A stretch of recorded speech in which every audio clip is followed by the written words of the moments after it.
and she has been on the board a lot of that time, serving in a variety of board positions as president and secretary and other roles. And she's also coordinated lots of trips for us, both big trips and small trips. She likes traveling around the world, and she also likes cycling, paddling, backpacking, and camping. And I've seen some of the pictures from this trip. It sounds like it's an amazing trip. So I'll turn it over to you, Sue. Thank you. So hi, everyone. I'm Sue. As Fran mentioned, I've been a rover about 10 years, but I've been traveling much, much longer than 10 years. It's one of my favorite things to do. I'm doing this presentation on the Angkor temples in Cambodia, which were part of a 6-week trip I did last winter. So what sparked this idea? I went to a community ed class in 2017. It was called How to Retire and Travel for Free. Now, who wouldn't want to do that, right? But I kept the idea in the back of my head for a little while. There's the gal that does these community ed classes. Her name's Gina. And this is a picture of her here. Here's her website, and her little company name is Go Global. She's almost a rover, except the trips aren't at cost. She just adds a little bit extra to cover her cost as the tour guide. She takes care of all the logistics. She goes to Thailand and Cambodia every winter, and then every fall she goes to Machu Picchu. If you are ever browsing around and you are a community ed catalog, look for her class. She changes the name a little bit. Right now it's How to Travel Safely. And she talks a lot about credit card hacking and how to set up your own little travel business. And it's really super interesting. And I think she's doing her classes by Zoom right now. But she sparked this idea, and I had to put the trip in the back of my head. And it ended up being just a whole 6-week adventure for me. I went to Chiang Mai, Thailand for New Year's Eve. And part of that trip, then we traveled down to Bangkok for a few days. And then we flew over to Cambodia for a few days. And then I went back over to Thailand, and I did some volunteer teaching English to school children for 2 weeks in Chiang Rai, Thailand, even further north than Chiang Mai. And then I thought, well, I'm already way over here. I might as well go to Bali while I'm here. So then I tacked on 10 more days in Bali. So it was 6 weeks altogether. So the itinerary I'm just going to talk about the Cambodia piece. Otherwise, I'd be here like for 6 hours and be talking to myself probably. But the itinerary and the costs for just this Cambodia piece. I was there just a year ago, January 8 through 12. We spent 2 days exploring the temples. We took 1 day and explored other parts of Cambodia. And then there were 2 travel days. We flew in and out of Bangkok. The cost for the land price was $695. That's not bad for 5 days. I didn't think. It included all of the airport transfers, 4 nights at a really nice hotel. This picture up here on the top, that's the hotel we stayed at. It was just beautiful. It came with a daily breakfast buffet. We had a 3-day pass to tour the temples, but we just went to the temples 2 days. There was an English-speaking guide and transportation. Here's an example of the bus we had in Cambodia. I love these little fringy things on the windows. It was so fun. What the cost didn't include was the international airfare. But of course, I used my credit card hacking, so I got that for free. Any optional activities, lunches, dinners, adult beverages, tips, and souvenirs. I don't remember what the exchange rate was off the top of my head, but for example, if you wanted a local lunch, it was probably $2.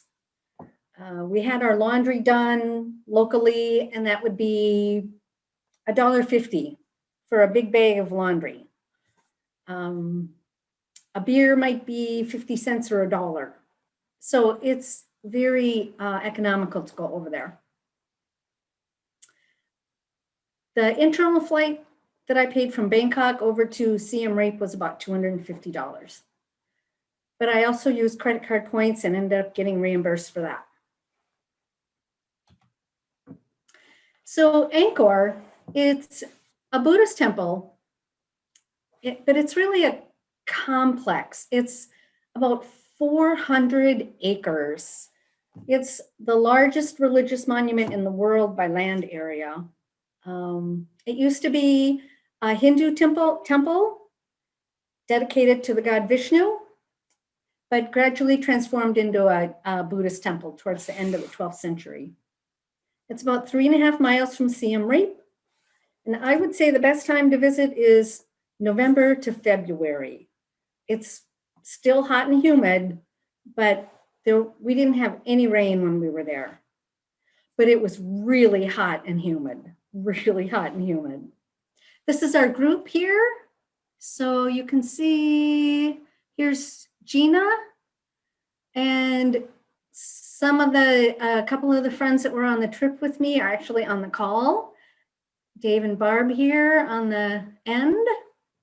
And this is their daughter who was my roommate. And they kind of adopted me. I felt like I had a family and a sister with me, and we just had a great time.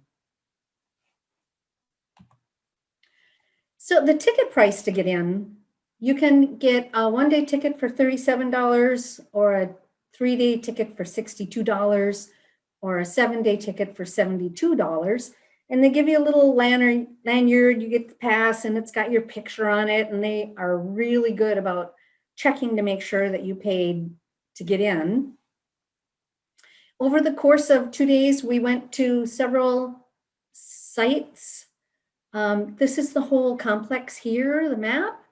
We went to, this is Angkor Wat, I'd probably say the largest temple, and probably not the most famous though.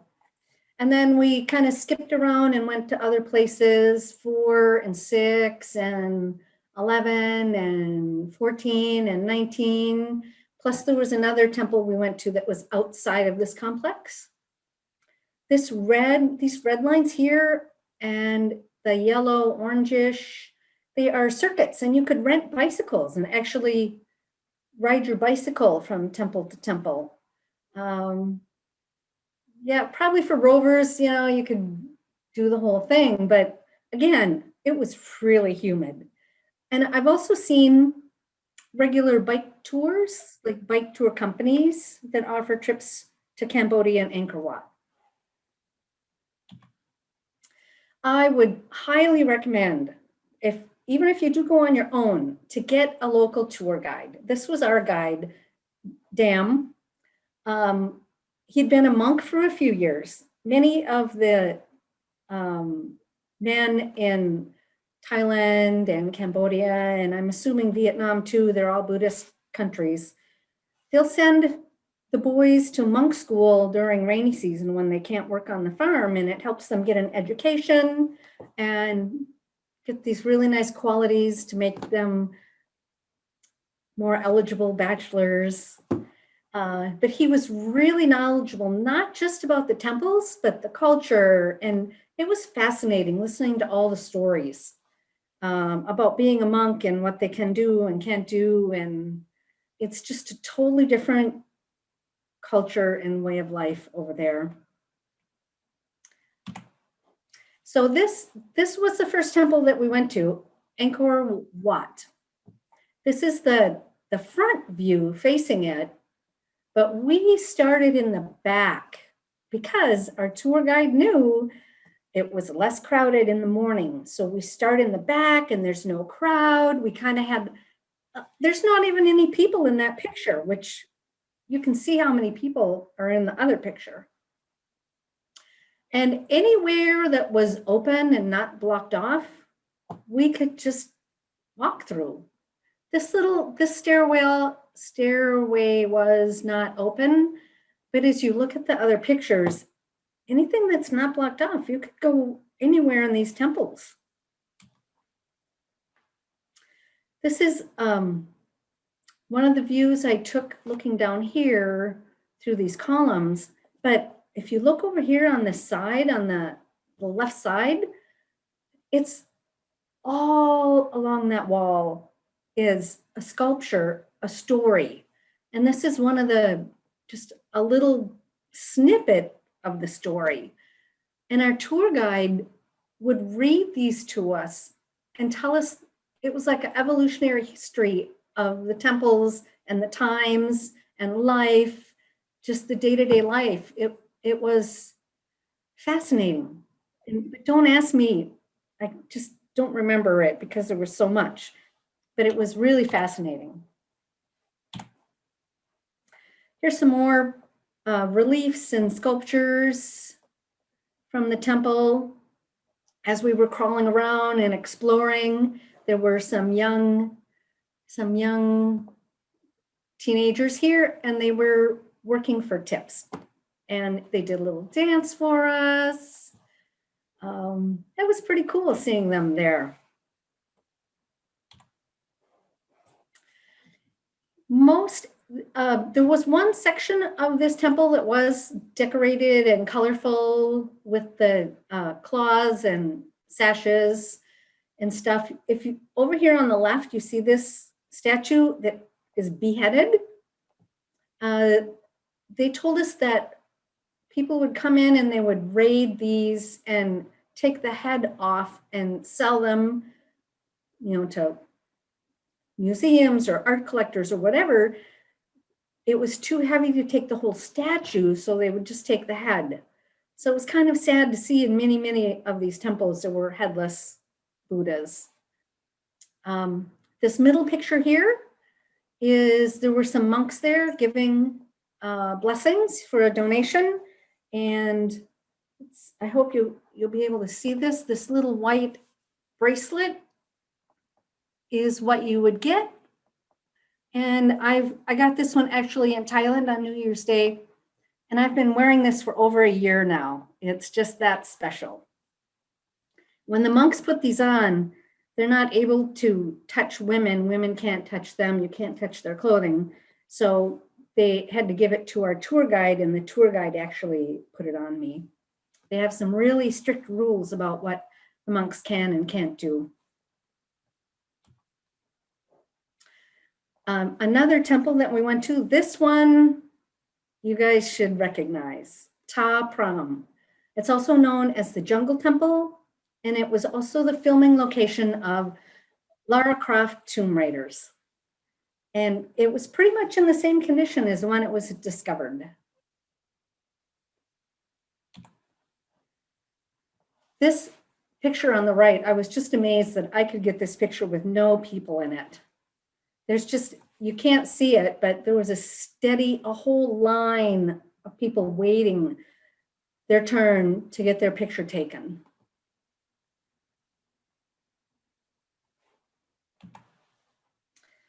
Here's a little close-up of some of the other sections that were overtaken by the trees and the jungle.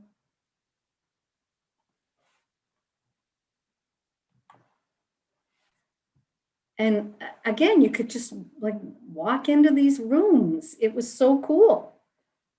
There's no OSHA over there. You could go anywhere, climb on anything, pretty much. One of the things you'll see a lot of my pictures, I was fascinated with the views and looking through windows and doorways.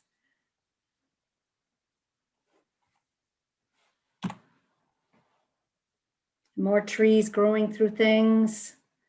We just had these beautiful blue skies when we were there. And just the detail in everything. The next place we went to was we crossed a bridge over to another temple. And this was they just referred to it as the South Gate. I have no clue what this guy is doing on the bridge here. I'm guessing he was doing a stunt for tips. They do a lot of things for tips and just for entertaining people. On this bridge, there were 2 rows of heads, guardians. On the left, there were 54 guardian gods, and they're pulling the head of a snake. And you can see they all have kind of smile faces or neutral. And then on the right-hand side are the demon gods, and they were pulling the snake's tail in the opposite direction. And that the folklore was that it would make waves. But you can see they're a little more gruff and scary looking. And then in the middle, in between those 2 rows, is the center tower.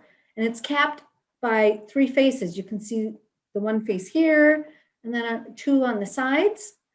And you can see where there used to be wooden doors that would open. Also on the sides here were elephant statues. And here's a close-up. You can see a little bit better their trunks going down there.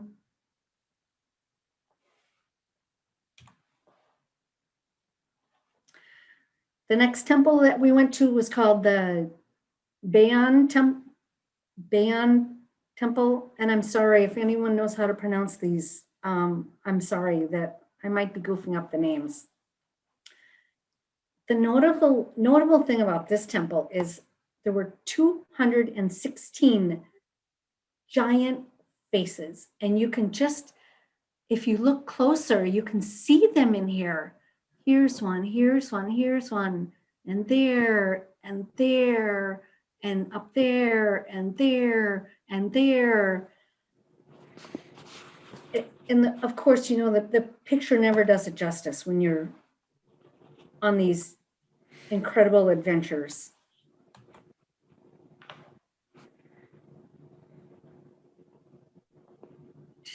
It was just so beautiful.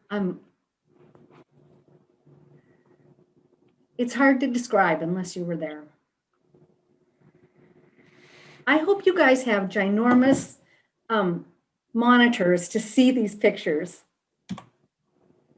Here is some more of the reliefs on the walls. Here are more stories.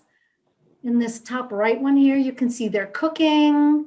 He's making the fire here. They're putting a pig into the pot to cook the pig. They're doing some harvesting over here. The bottom one is more of a war scene. Someone riding the elephant. They've got spears. And here's another doorway picture and another face. Just people hanging out.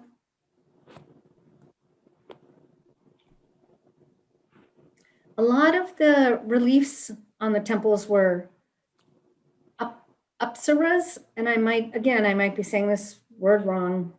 It's a type of a female spirit of the clouds and the waters in the Hindu and Buddhist cultures. And they would take many different forms.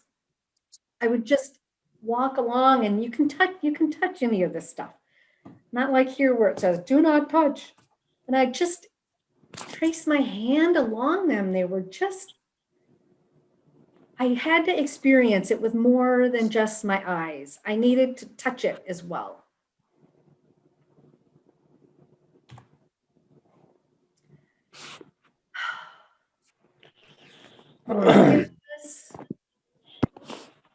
There were just faces looking at you everywhere. This was a panorama of the temple. See, I got someone kind of stuck in the middle. But we were just kind of hanging out here for a while. And what we were watching were the Instagrammers. Everywhere we went, there were people doing Instagram photos.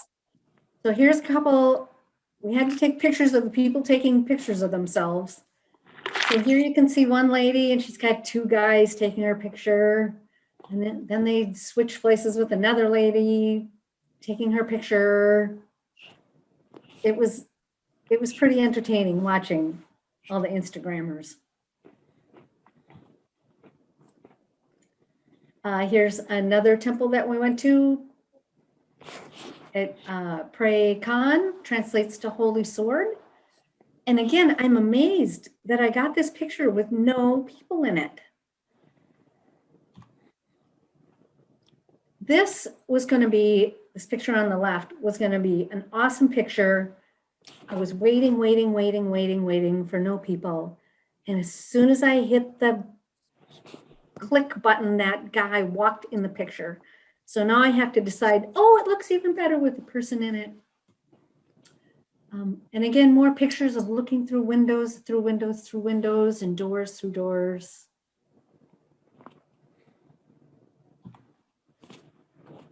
Another example of where the jungle and Mother Nature has taken over.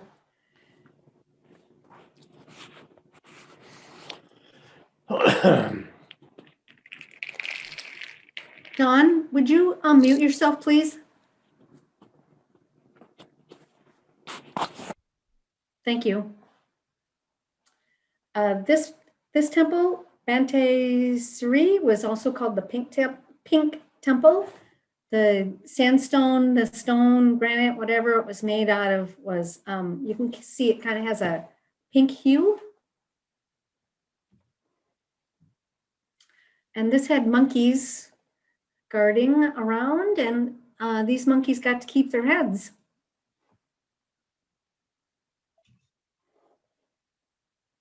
Little chambers that were within this temple.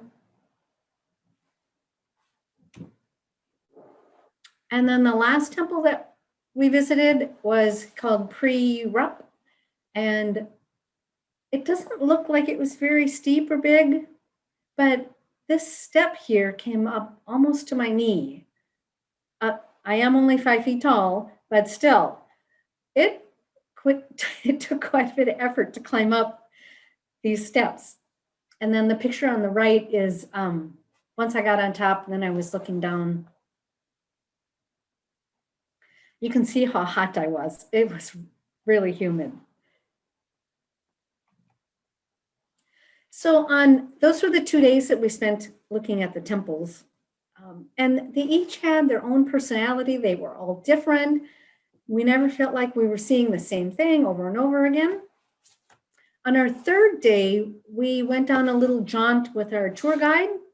The first place we went was Tonle Sap Lake. They have a floating village.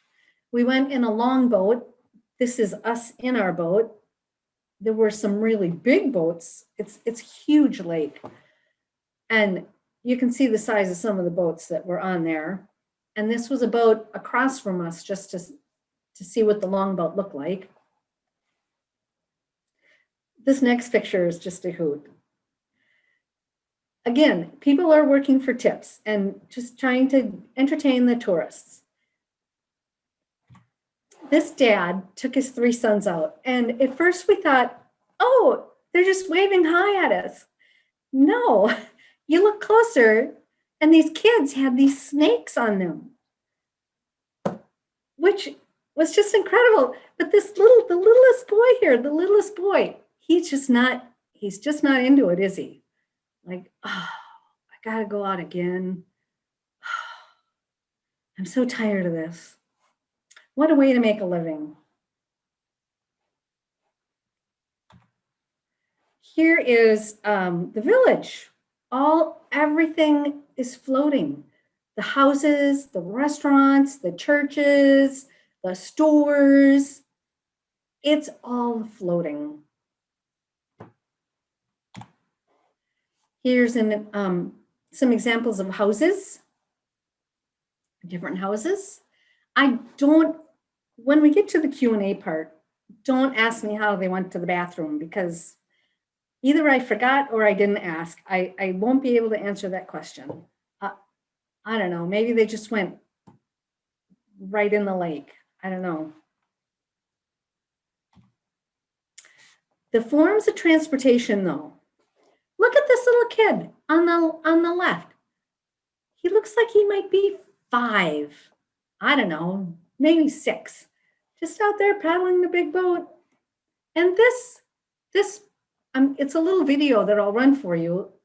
It looked like an oil barrel, a drum barrel cut in half with a stick. Like, it looked like Fran's kayak stick paddle. That's what it looked like.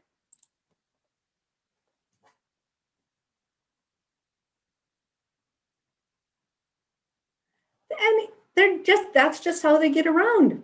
That's just how they get around. This was a Catholic church, and they did let us dock up there and walk around and look at the church. This was a restaurant that we stopped at. And here's a monkey that was hanging out on top, and there was an animal in the bottom that it was teasing and playing with. There were a bunch of plants that they grew on this floating boat restaurant. You could get a meal, you could have a drink. And I'm assuming that some of the meals were alligator because they had this huge pit of alligators. You just never know what you're going to see when you travel. Some more things that we were out and about. This was in Siem Reap. I just thought it was so hilarious. We don't serve rat, cat, dog, monkey, or worm. There were a lot of night markets. Their markets, there's not many grocery stores. Like if they want to go get something to eat or just get their grocery shopping, they go to markets. They go to day markets, night markets, and people just sell stuff to each other. I didn't get a picture of it, but on our way to one of the temples, it was watermelon season. And there were, I don't know, 20, 30 folks lined up one after the other on each side of the road selling watermelons. That's just how they got their food. They buy it from each other. And this one is also a little video clip. One of the evenings for dinner, we went to Kantoki dance. We'll see how this works on the video.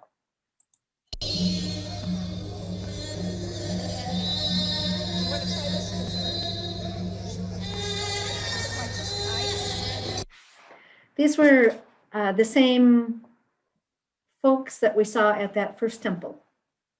Not the same exact people, but the same type of costumes and dancing. And it's the same as far as, I'm sorry, I can't say the word, where they would do these funky hand movements with their hands. I got to, hold my hand down. But they would practice as children. They start teaching the children these intricate hand movements so that they can be performers when they get older.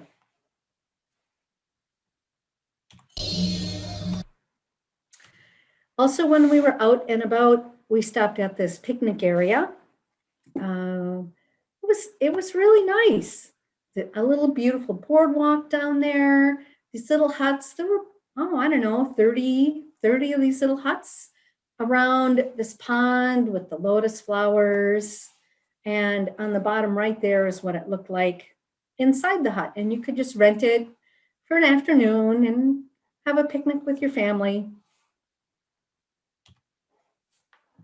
There were some, we also stopped and had some local snacks, which is another good thing about having a local tour guide.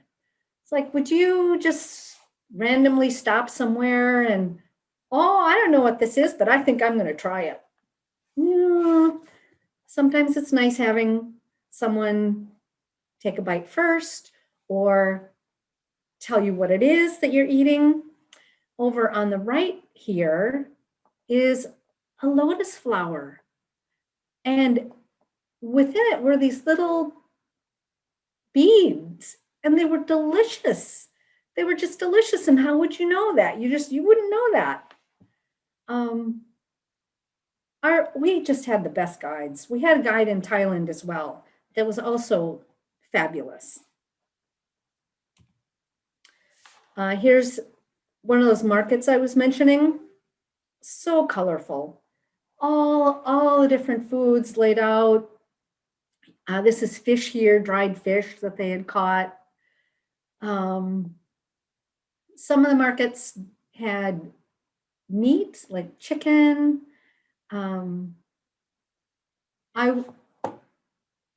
Sometimes I just didn't want to know where the restaurants got their meat from. I'm sure they got it from the local markets. Knock on wood, I didn't get sick in Thailand or Cambodia. I'm really thankful. Some people did have some tummy issues now and then.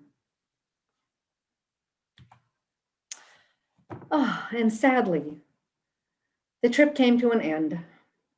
And I have put one of my favorite quotes on my slides.